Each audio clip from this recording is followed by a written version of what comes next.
Et c'est parti. Pour le show. Ok, t'es prêt? Oui. Bonjour.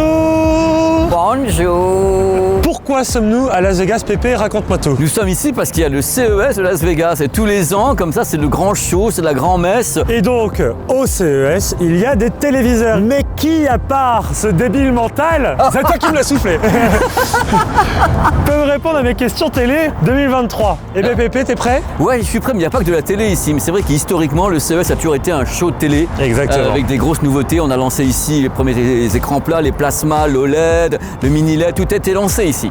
Donc c'est parti? Ok, oui. Alors Pépé, déjà, pour commencer, quelles sont les grandes tendances des téléviseurs en 2023? Alors les tendances, mini LED, OLED, mini LED, voilà tous les côtés. Et c'est vrai une tendance également vers les produits qu'on essaye de faire plus. Alors on va faire ensemble plus green. C'est-à-dire qu'on sent qu'il y a une prise de conscience des marques en disant on va essayer de faire en sorte que ça consomme un petit peu moins quand même. Mais il y a de tout, hein. Il y a de l'ultra HD 4K et quand on est sur le sol américain, il y a du 8K aussi. Hein. C'est vrai que ça fleurit pas mal sur les stands. Hein. Parce que c'est un show mondial, c'est-à-dire qu'il ne faut pas penser à l'Europe. Ici on pense monde, c'est-à-dire États-Unis, ils ont du 8K, et l'Asie, c'est normal, on ne pense pas tellement Europe, c'est mondial. Donc en gros là, les gens chez eux qui nous regardent et qui se posent peut-être la question, ils peuvent s'attendre à avoir du mini LED arrivé partout dans leur magasin et de l'OLED chez tous les constructeurs. Oui, parce que le mini LED est en train vraiment de prendre le pas, on voit ça partout, de tous les côtés. Donc il y a des marques également qui font peut-être pas encore officiellement du QD OLED, qui commencent à l'annoncer sur le bout des lèvres. Tu parles de qui? D'une marque, notamment peut-être TCL. TCL annonce du bout des lèvres que peut-être il y aura du QD OLED dans les années à venir. Alors là, ça viendrait tout de suite en concurrence à Samsung. Voilà, Samsung et Sony. Est-ce que tu peux me confirmer, Pépé, que 2023 sera l'année de l'OLED? Parce que c'est vrai qu'on en voit, même Samsung qui a longtemps refusé d'en faire, ils s'y sont mis et clairement là ils ont envoyé la deuxième pour deuxième 2023. couche. C'est vrai qu'il y a de l'OLED partout. C'est-à-dire que globalement on le trouve également sur les PC, on le trouve sur les monitors. On ne peut pas dire que l'OLED ça va être le truc le plus fou de 2023 pour la bonne et simple raison. Ça reste malgré tout, si on compare le marché du LCD, parce que le mini LED c'est du LCD par rapport à l'OLED, je crois que l'OLED c'est 5 à 6% du marché mondial et le LCD c'est gigantesque. Mais quelque part on sent, et il faut savoir un truc qui est important et tu le sais, les gens le savent, le CES c'est une vitrine, donc on monte des produits haut de gamme, donc l'OLED est mis dedans parce que c'est un produit haut de gamme. Il y a très peu de LCD bas de gamme qui sont ici quand même, ils sont... Hop, regarde, oh là là là là, c'est Las Vegas. Globalement les marques montrent des produits qui sont quand même très onéreux, oui, parce que c'est une vitrine, ils ont les acheteurs qui sont ici, parce qu'il faut rappeler que le CES n'est pas ouvert au public.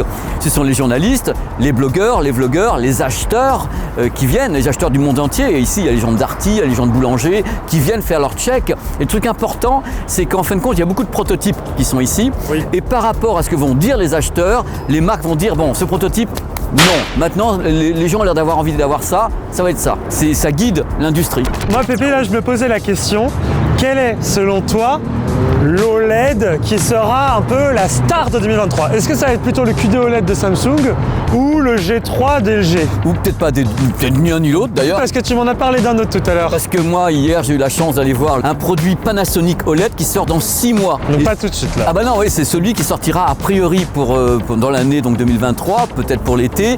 Et là, j'ai quand même été bluffé. Parce que là, ils ont un mélange d'OLED, de leur technologie à eux qui permet un refroidissement de la dalle, ainsi que des micro-lentilles, les micro-lens. Donc ils ont mélangé un petit peu tout ça. C'est une dalle LG améliorée par Panasonic. Et ce que j'ai vu ici en avant-première, alors que ce sont que des débuts et que le produit n'est pas finalisé, avec un mode jeu également un peu bizarre, parce qu'ils utilisent leur technique cinéma pour peaufiner le jeu. Et donc ça permet quoi en termes d'image? 1500 candela au mètre carré. C'est-à-dire que la plupart des OLED sont à 800. Ils ont dit voilà, avec le micro-lens, plus une technologie de refroidissement, de dissipation thermique, on peut grimper. Et dans la vidéo, je pense que les gens l'auront au moment où vous diffusez la vôtre, on voit les démonstrations entre l'ancienne génération et la nouvelle, alors qu'on est encore en train de peaufiner le modèle d'il y a 6 mois. Mais de l'autre côté, tu as aussi, comme on en parlait, le QD OLED de Samsung et le G3 de LG, ouais, qui ont l'air aussi d'essayer de gratter ces 1500 candela. Mais parfait, oui, tout à fait, tu as tout à fait raison. En plus, il faut savoir que ce que dit Panasonic, c'est des micro-lentilles. Donc on a l'OLED avec des micro-lentilles, comme ce sont des petites lentilles qui vont booster la luminosité. luminosité, c'est le truc LG, hein. C'est ce qu'a Oui. c'est ce qu'a LG avec le G3. Et le QD OLED a encore fait un bond en avant. Je pense que le QD OLED de Samsung doit titiller les 1500 candela. On est sur quelque chose où l'OLED n'est plus comme avant, il y a 3-4 ans. Ah bah oui, mais il n'y a pas de luminosité. Non, maintenant ils sont en train de pousser de tous les côtés. Tu me dis oui, l'OLED, on disait c'était pas assez lumineux, mais du coup, quelle est la place du mini LED dans les années à venir? Le mini LED, c'était un peu le pansement de l'OLED. C'est méchant. Oh, bah Même si. moi, j'aurais pas osé le dire. Ça a été long, enfin c'est un peu ça en gros, c'était l'avantage du contraste et de la luminosité. Mais qu'est-ce qui va devenir ce mini LED? Ah, mais le mini LED, c'est du LCD, mais c'est un avenir en or. Hein. C'est un avenir Bah non, en mais or. si le OLED devient de plus en plus Oui, mais lumineux, ça quelle est reste- sa place? Mais non, mais ça restera de l'OLED. Il y a des gens qui veulent pas acheter de l'OLED parce que malgré tout, il y a des risques de marquage, c'est pas la même chose. Le LCD est entre guillemets une valeur sûre et le mini LED permet d'avoir un contraste vraiment amélioré et d'avoir plus de zones parce que là, ils sont en train de taper les scores sur les zones. Que ce soit Hisense, que ce soit TCL, ils annoncent les 2000, 2500 zones, 3, 4, 5000 zones de rétroéclairage. C'est du délire, c'était jamais arrivé. Il faut savoir que là, imaginez, voilà, Las Vegas, c'est une sorte de grand chaudron avec de la flotte qui bout et ça bout à l'intérieur et il y a plein de nouveautés là-dedans. Donc pour toi, le mini LED a encore de belles années à venir. Hein. Le LCD a des années devant lui, mais de folie. Je veux dire, c'est pas du tout les mêmes marchés. Le mini LED a-t-il vraiment un avenir face à cet OLED de plus en plus lumineux? Après, Alors déjà, il faut savoir un truc, c'est que l'OLED, la production était parfaitement limitée en Ouais. nombre de pièces. On est à 3 millions de pièces. Par exemple, TCL, pour information, CSET, fabrique 40 millions de pièces par an pour le monde. Et c'est uniquement une marque.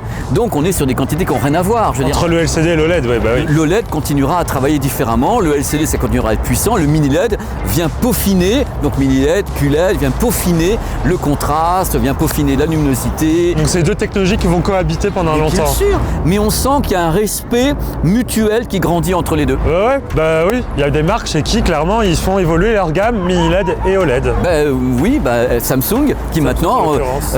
fait ça. Ce sont des marques qui font grandir leurs deux pendants, enfin leurs deux familles, enfin leurs deux. Leurs deux. C'est tellement beau, j'ai envie de pleurer. Regarde, mais regardez comme c'est beau, avec un roller coaster, les gens hurlent depuis tout à l'heure parce qu'ils ont bouffé. Regardez. Il monte. Voilà, Et c'est de la 4K, normalement on devrait pouvoir zoomer sur cette image. les gens sortent, ils ont des pizzas gigantesques dans le bide et ils sont en train de se faire tourner manège dans le New York. Il y a de quoi quand même passer une bonne soirée. Pépé, tu me parlais de tarifs tout à l'heure, mais est-ce qu'on peut espérer une baisse des tarifs en général sur l'OLED en 2023? Est-ce que c'est un produit qui va pouvoir baisser en prix? Sur les générations précédentes, c'est-à-dire en effet des gens qui veulent acheter encore des C2 ou des C1, mais le problème c'est qu'on ne peut pas baisser les prix sur une production qui est rarifiée. Le truc c'est que le LCD, on peut faire des tarifs parce qu'il y a une production gigantesque de dalles LCD. Par contre, quand on a du mal à avoir des dalles qui a des ruptures et autres, tu ne peux pas baisser les prix parce que les fabricants, ils font la queue chez LG Display pour avoir des dalles. Il faut savoir qu'à mon avis, quand LG commence une année, l'année de la production de l'année est déjà prévendue. Elle est prévendue à Hisense, elle est prévendue certainement que Samsung doit utiliser peut-être des dalles LG, je suis pas sûr, mais mon petit doigt se m'a agité. Il bouge tout, regarde mon petit doigt à tous les côtés. Toutes les marques utilisent les dalles LG Display. Et Panasonic, voilà, le téléviseur Panasonic, c'est le MZ2000. Il arrivera dans l'été et c'est... Et du coup, au-delà de ça, au CES, je t'ai parlé beaucoup de téléviseurs, mais on peut ouvrir sur d'autres produits. C'est-à-dire qu'il y a des marques qui nous montrent des produits extrêmement chers comme le micro LED. Ça fait vraiment rêver. Et on peut se dire que c'est la technologie de demain. J'ai rarement vu autant de marques, même des marques inconnues, proposer des micro-LED. Et attention, Samsung va proposer un 50 pouces micro-LED, mais qui ne sera pas en vente en Europe. C'est 77 pouces qui va sortir, a priori. Mais on ne connaît pas le tarif. Moi, je continue à penser que c'est 1000 € le pouce. Bah, c'est à peu près ça, j'ai l'impression. Hein. Ils n'avaient pas l'air d'avoir dit qu'il y avait des promos. Non. Quand on part de là, je veux dire, faut arrêter. Il y a le temps avant que ça soit accessible. Ça reste quelque chose de professionnel. C'est pas pour nous, c'est pas pour les gueux. Il y a du vidéoprojecteur aussi. Justement, on va en parler. Alors là, c'est de la folie. Vidéoprojecteur 8K, ça y est, ils y sont. Alors, ils sont partis en délire et il y a deux marques qui sont parties dans un délire complet, inattendu d'ailleurs, Samsung et Hisense. La différence entre les deux, peut-être une vidéo est parue sur ma chaîne depuis, c'est que le modèle Samsung n'est pas finalisé. Par contre, Ouais. Hisense, il est finalisé avec un design, avec tout C'est le temps. un vrai C'est un vrai, vidéoprojecteur. c'est C'est un- assez gros, hein. J'ai été le voir, il est là quoi. on le voit. Hein. Qu'est-ce que t'en as pensé de l'image? Parce que tu l'as vu du coup en action. J'ai vu les deux. Qu'est-ce que tu as pensé de la 8K sur vidéoprojecteur? C'est la première fois qu'on peut expérimenter une image 8K en vidéoprojection. Alors il faut savoir que ce sont des matrices Texas Instruments qui sont 4K avec ce qu'on appelle la wobulation, c'est-à-dire qu'on retravaille l'image pour piéger la persistance rétinienne et à partir du 8K on fabrique 33 millions de pixels. Alors moi j'ai beaucoup aimé la luminosité des deux produits, j'étais extrêmement surpris. Ils sont à 4000 lumens quand même les deux bestioles, ça crache de tous les côtés, l'image est très définie. Par contre on sent qu'il y a encore des trucs, le modèle Samsung n'est pas finalisé, le modèle Hisense, moi j'ai bien aimé l'image mais j'aurais aimé tester avec mes sources. C'est intéressant mais je me dis mais à qui ça s'adresse? Les vidéoprojecteurs 8K Laser TV, 28 000 $. 28 000. C'est la matrice coûte 25 000 déjà. Ah oui, le reste c'est pour le marketing. La matrice Texas, ça coûte une fortune en 4K réel, c'est du délire. Est-ce que tu as été voir d'ailleurs les écrans OLED 3D? Est-ce que tu en as vu passer sur le CES? J'ai vu de l'OLED sur des PC, j'ai vu du LCD notamment chez CSOT aussi, bon TCL, du LCD donc de la 3D sans lunettes. Est-ce que tu y crois pour l'avenir? Parce que qu'est-ce que t'en penses toi? Ça fait 15 ans. Ça fait 15 ans que ici je vois des essais. C'est Toshiba qui avait commencé avec les premiers téléviseurs avec donc de la 3D sans lunettes. Le problème, c'est d'abord le prix. Et le problème, c'est qu'il faut une super définition. C'est-à-dire qu'il faut partir d'un truc 8K, parce que plus tu mets de couches pour faire la 3D, plus tu baisses la définition, tu baisses les couleurs, tu baisses la luminosité. Donc tu te retrouves à partir du 8K, tu te mets devant et tu as une définition 1080p. Et tu as des angles. Quand tu te mets là, tu vois un côté. Quand tu te mets là, tu vois un côté. Tu changes de lentille. Moi, j'ai du mal à y croire. Surtout qu'il y a peu de sources actuellement, à part Avatar 2 qui est sorti récemment. C'est pour le gaming institutionnel, c'est pour les professionnels. Je crois que ça peut fonctionner pour ce segment, et notamment les consoles, et les consoles avec des écrans 3D sans lunettes.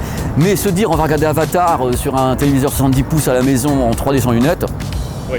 La définition de l'image elle est beaucoup moins bonne qu'avec un téléviseur 4K normal. On peut pas, ce sont des lentilles et plus on en met, plus on perd la définition. Bon Pépé, je vais te laisser retourner à tes activités dans Las Vegas parce que là, toi, c'est un peu chez toi ici, tu m'as dit, c'est son 30e le CES de Las Vegas. C'est mon 30e, j'ai commencé à 19 ans. Joyeux anniversaire, on va à dire. 19 ans, j'ai commencé. Je suis au bureau ici. Ça, c'est pas, tout le monde dit oh, on va à Las Vegas. Moi, je dis je suis au bureau. Merci Pépé d'avoir été avec nous pour cette vidéo. C'est un plaisir. Tu m'as éclairé sur les téléviseurs qui vont venir et j'espère que ça vous aura plu parce que c'est vrai qu'avec tout ce qui a été annoncé, on pouvait s'y perdre. Tu t'es perdu. De toute façon, les gens peuvent te retrouver sur ta chaîne pour voir toutes les vidéos et ta couverture du CES. Et puis, retrouvez-nous aussi sur Discord. On a ouvert un Discord ouvert à tous. Les gens peuvent poser leurs questions. Et je suis sûr qu'il y aura une oreille attentive qui pourront leur répondre. Tu viendras un jour sur notre Discord. Mais avec plaisir. Mais merci Arnaud, merci tout le monde, merci Frandroid. Ciao tout le monde, salut. Ciao.